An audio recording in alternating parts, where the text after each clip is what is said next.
I'd grown up going to church my whole life, a Catholic church, and it was actually in my first year of uni that I heard a Bible talk on Ephesians chapter 2, verse 8.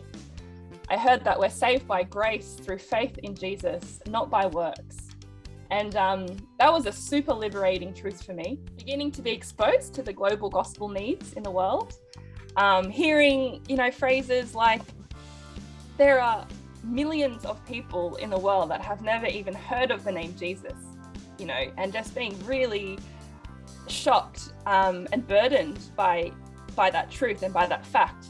The formal things were, I think, after graduating, I did a ministry traineeship, so MTS program, at the University of Sydney with the Christian group there. And I think that really helped me develop practical ministry skills for those 2 years, having real responsibility in ministry over people, trying, failing, discovering how God has gifted me or not, that sort of thing.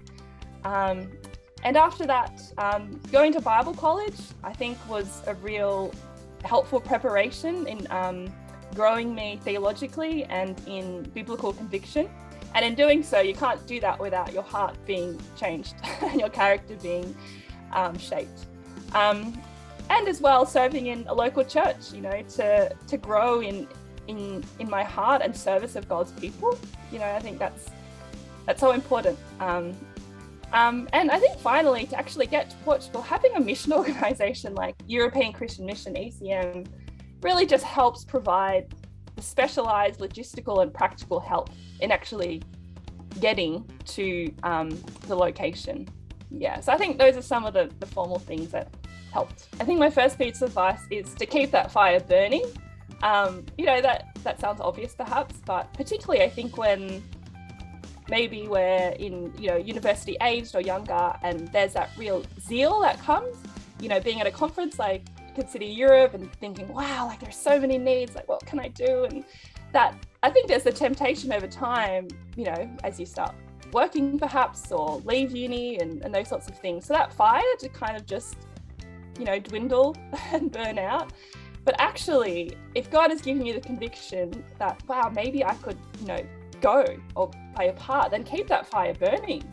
Put things in your calendar to intentionally remind you of the gospel needs in Europe.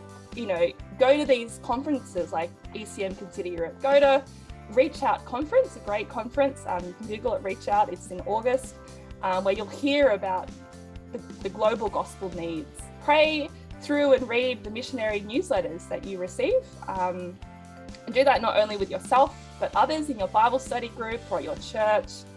You can read, missionary biographies. I think you really need to be intentional in keeping that fire burning, because everything else in the world will seek to put that fire out. So unless you actually choose to keep pursuing that, it's not gonna happen. Just quite frankly, because there's so many other things in life. And the second piece of advice, I think, is to prayerfully take that next little step of faith that might lead you to serving Jesus in Europe. What's your next little step?